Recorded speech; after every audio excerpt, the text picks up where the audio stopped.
Wait, don't skip. Pray over kita. Sa ngalan ng Ama, ng Anak at ng Espiritu Santo. Amen. Mapagmahal na Ama, maraming salamat po sa araw na ito.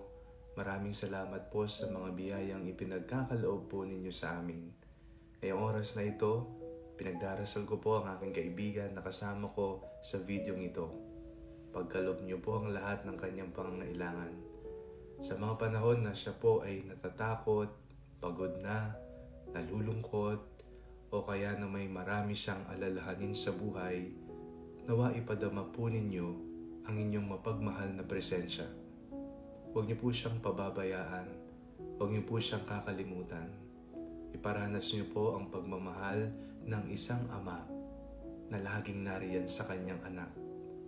Panginoon, lahat po nawa ng kanyang mga pangarap sa buhay ay matupad kung ang mga ito ay naayon sa iyong banal na kalooban.